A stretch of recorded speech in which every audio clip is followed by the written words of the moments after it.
नमस्कार दोस्तों, उम्मीद है आप लोग अच्छे से होंगे। अगर आप इस चैनल पर नए हैं तो कृपया इस चैनल को सब्सक्राइब कर दें, बेल आइकन नोटिफिकेशन पर क्लिक कर दें और वीडियो को लाइक एंड शेयर जरूर कर दें ताकि समय समय पर आपके समक्ष और भी बेहतरीन वीडियोस बनाने का हमें मौका मिलता रहे।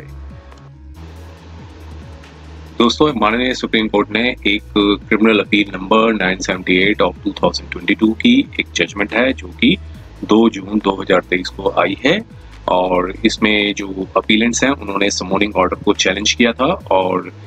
स्पेशल कोर्ट एक्ट के अंदर जो स्पेशल कोर्ट एक्ट के अंदर 1989 का जो एक्ट है उसमें समोनिंग ऑर्डर इशू हुआ था अपीलेंट्स को और इन्होंने चैलेंज किया था और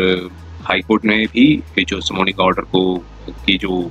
एप्लीकेशन थी, जो उनकी जो पटिशन थी उसको रिलीफ नहीं दिया था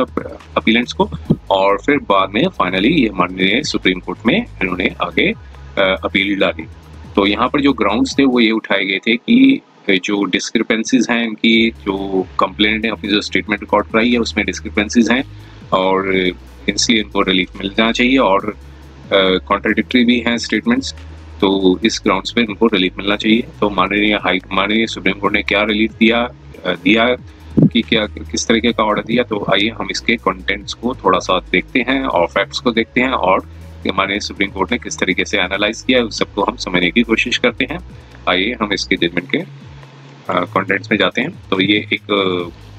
जो जजमेंट है जो कि 1 जून 2022 को जो इलाहाबाद के हाई कोर्ट के ऑर्डर को चैलेंज किया गया था और जो ऑर्डर था इलाहाबाद हाई कोर्ट का, उन्होंने जो अपील जो डाली थी, अपीलेंट ने जो यहाँ पर जो अपील डाली है उसको डिसमिस कर दिया था और अंडर सेक्शन 14 सब पार्ट 1 ऑफ जो प्रिवेंशन ऑफ एट्रोसिटीज एक्ट है 1989 का, उसमें जो अपील डाली गई थी और इसमें जो अपील थी उसमें समोनिंग ऑर्डर को चैलेंज किया गया था by the relevant special court under 1989 act. जो प्रिवेंशन ऑफ एट्रोसिटीज एक्ट है उसमें 1989 का जो एक्ट के अंदर एक स्पेशल कोर्ट का मतलब जो ऑर्डर दिया गया था, समोनिंग ऑर्डर दिया गया था, उसको चैलेंज किया था इलाहाबाद हाई कोर्ट ने और उसको डिसमिस कर दिया गया था। और इसमें जो पावर थी section 319 of the code of criminal procedure के अंदर, जो पावर थी उसके अंदर ही जो समोनिंग ऑर्डर था वो इशू हुआ था। मींस अब जो फैक्ट्स क्या थे केस के कि जिसमें FIR थी वो रजिस्टर्ड की गई थी और सो एंड सो डिस्ट्रिक्ट थी जो कि अंदर सेक्शन 419, 420, 323, 506, 406 इंडियन पीनल कोड, जो कि 323 सिंपल हर्ट चाहे चीटिंग का केस होता है, क्रिमिनल ब्रीच ऑफ ट्रस्ट, और 506 जो है क्रिमिनल इंटिमिडेशन के अंदर, और स्पेशल और 1989 एक्ट जो प्रिवेंशन ऑफ एट्रोसिटीज एक्ट उसमें भी रजिस्टर्ड किया गया था। और जो इंफॉर्मेशन जो है वो फर्निश्ड की गई थी कंप्लेंट द्वारा और जो एक्विजिशंस थी वो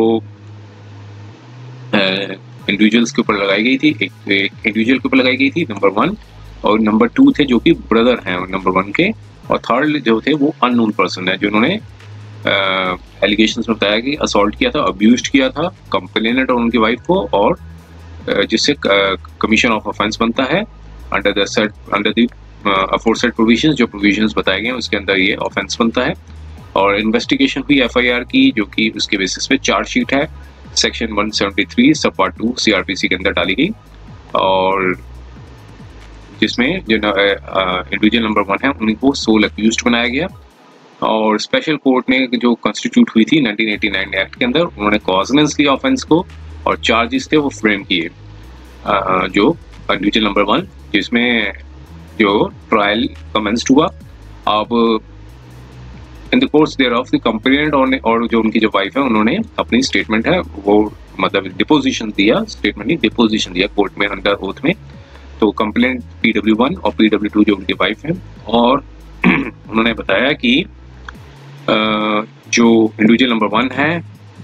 और जो अपीलेंट जो है और जो यहाँ पर जो अपीलेंट है और जो इंडिविजुअल नंबर 1 है और एक अननोन पर्सन है, उन्होंने असॉल्ट किया था और जो एक अब्यूजेस जो हैं, हर्लिंग अब्यूजेस जो है वो मतलब दी थी इनके, और इसके बेसिस पे स्पेशल कोर्ट ने ऑर्डर था वो पास किया 16/10/2021 को समनिंग मींस अपीलेंट को समन दिया कि वो फेस करें ट्रायल अलॉन्ग विद दी जो इंडिविजुअल नंबर 1 है, उनके साथ जो ऑफेंसेस थे पनिशेबल अंडर जो 323, 504, 506 इंडियन पिनल कोड और 1989 एक्ट जो है जो प्रिवेंशन ऑफ एट्रोसिटीज एक्ट है, उसमें वो जो है वो ट्रायल फेस करें। अब उसको अनसक्सेसफुली चैलेंज किया गया था हाई कोर्ट में और अब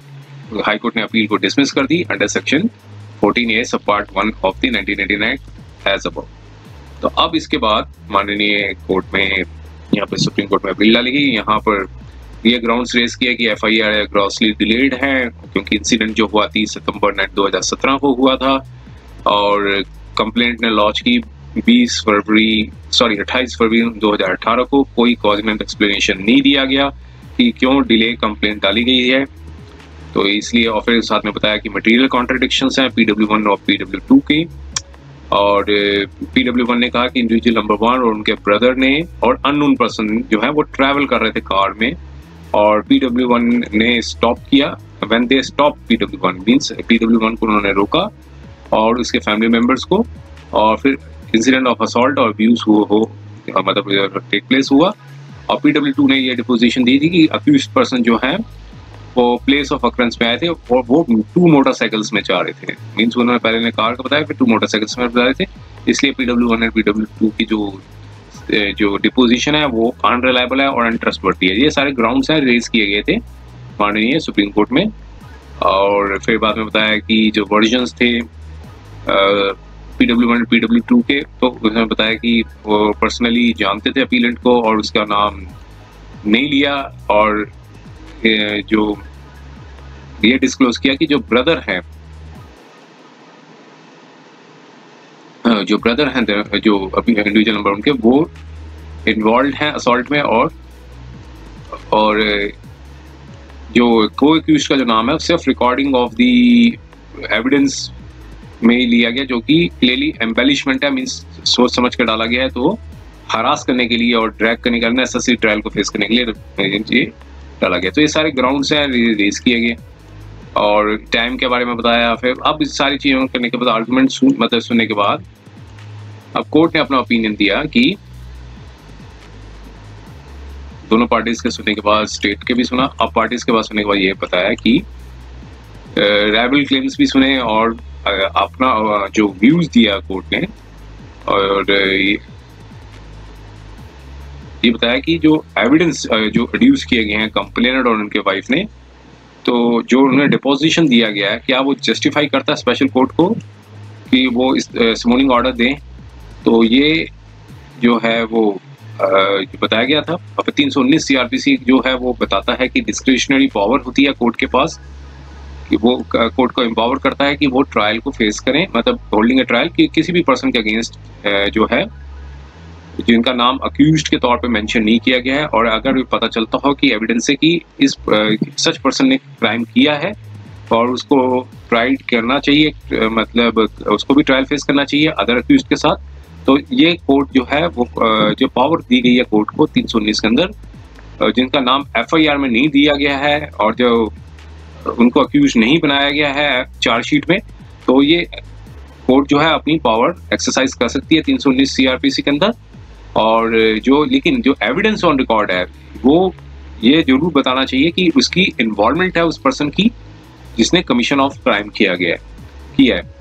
और जिसका नाम अक्यूज्ड के नाम पे अक्यूज्ड के तौर पे नहीं रखा गया था, लेकिन उसको ट्रायल फेस करना होगा विद दी अक्यूज्ड ऑलरेडी जिसका नाम डाला गया है। तो लेकिन साथ में बताया कि कोर्ट जो अगर वो ट्रायल होल्ड करती है अगर और ये जो पावर दी गई है अंदर 319 CRPC के, लेकिन उसको कोर्ट को मैकेनिकली एक्ट नहीं करना चाहिए मेडली ऑन ग्राउंड की कुछ एविडेंसेस और रिकॉर्ड में आया है जिससे इम्प्लीकेट करने के लिए पर्सन्स को और साउट टू बी समन्ड। और अगर सेटिस्फेक्शन जो है कोर्ट की यहाँ पर इस तरह की होनी चाहिए कि जो more than the prima facie as formed as the stage of the charge being framed. तो short satisfaction to an extent कि जो एविडेंसेस अगर अनरिब्यूट किया जाए तो उसके जो कि लीड टू द कन्विक्शन। तो मींस 319 के अंदर यहाँ पर बताया गया है कि कोर्ट को पास जो है एक जो चार्जेस जब फ्रेम किए जाते हैं तब वहाँ पर कोर्ट देखती है कि प्राइम फेशिया की हाँ अगर कोई इस एविडेंसेस को कंट्रीब्यूट किया जाएगा तो एक कन्विक्शन होगी। तो 319 में सेटिस्फेक्शन उससे ज़्यादा होनी चाहिए, मोर देन दी जो प्राइम फेशिया केस बनता है जैसे चार्जेस के टाइम, उस 319 की जो पावर में जो कोर्ट को मोर देन सेटिस्फाइड होना चाहिए जो at the time of framing of the charges के टाइम। तो यहाँ पर केस में जो है बताया गया कि एफआईआर जो है वो डिस्क्लोज करती थी कि ऑफेंसेस जो है वो इंडिविजुअल नंबर 1 ने किए और हिज ब्रदर ने किए और अननोन पर्सन ने किए। और वो दोनों कंप्लेनेंट और वाइफ ने जब कोर्ट के सामने टेस्टिफाई किया तो वो उन्होंने डिस्क्राइब किया इस मैनर पे कि किस तरीके का असॉल्ट किया है उनके ऊपर और on the former inflicted by एक तो individual number 1 and the appellant. जो अपीलेंट है उन्होंने और अटरेंसेस जो यूज किए गए हैं इंडिविजुअल नंबर 1 और अपीलेंट ने जिससे जो उनके टच करती हैं कंप्लेनेंट और उनकी वाइफ को। तो मतलब मीन्स जो हर्ट किया उनकी जो स्टेटमेंट्स ने। तो एटलीस्ट यहाँ पर ऑन दिस पॉइंट में प्राइम फेशिया यहाँ पर आता है कि कोई कॉन्ट्राडिक्शन इस पॉइंट पे कोई कॉन्ट्राडिक्शन नहीं है कि मीन्स कंप्लेनेंट और उनकी वाइफ ने दोनों ने ये बताया कि उनके ने ऐसे स्टेटमेंट्स दिए जिससे उनको हर्ट हुआ है। तो इस पॉइंट पे कोई उनको कॉन्ट्राडिक्शन नहीं है। तो एफआईआर इस सच केस में ये is not such one where one finds complete absence of any reference। तो यहाँ पर कोई एब्सेंस नहीं है रेफरेंस का कि ब्रदर का कि जो इंडिविजुअल नंबर 1 है उनके उन्होंने अपने ब्रदर के साथ ज्वाइन किया और उन्होंने असॉल्ट किया और अब्यूज किया। कंप्लेंट और एलिगेशंस जो थी वो इंटायरली जो थी वो सेंट्रिक है जो इंडिविजुअल नंबर 1 के ऊपर और कोई और none else play any role. तो यहाँ पर ये बताया कि कोई यहाँ पर जो स्टेटमेंट एफआईआर में दी गई थी उसमें कंप्लीट एब्सेंस नहीं है रेफरेंस का कि सिर्फ इंडिविजुअल नंबर 1 ने किया हो। यहाँ पर एफआईआर में भी ये बताया गया है कि इंडिविजुअल नंबर 1 और उनके जो ब्रदर और एक अननोन पर्सन ने किया है। तो ऐसे में ये नहीं कहा जा सकता कि इन्वॉल्वमेंट नहीं है उनके ब्रदर की क्राइम में। और अपीलेंट का नाम एफआईआर में नहीं है लेकिन इसको इस स्टेज पे डिसीजिव नहीं कहा जा सकता है। और इतना कंसीड किया था उन्होंने कि जो अपीलेंट है वो सिबलिंग है इंडिविजुअल नंबर 1 के और इसलिए और जो नेम था as a one of the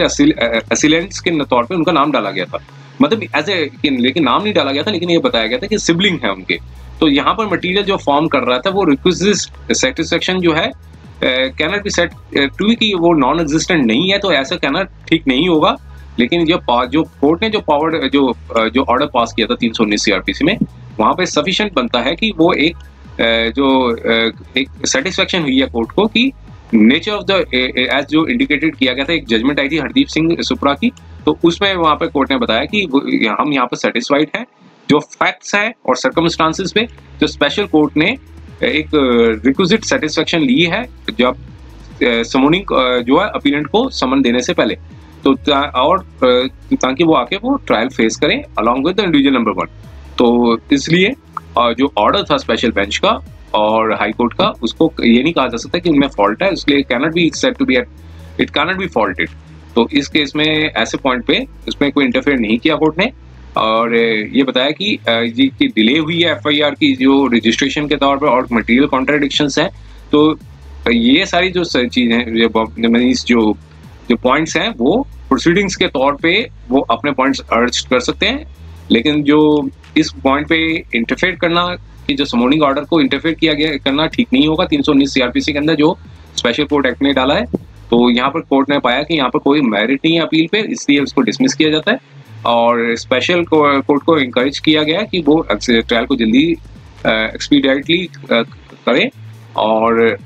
यहाँ पर कोई इन्फ्लुएंस ना हो कोई भी कि जो भी हमने ऑर्डर दिया है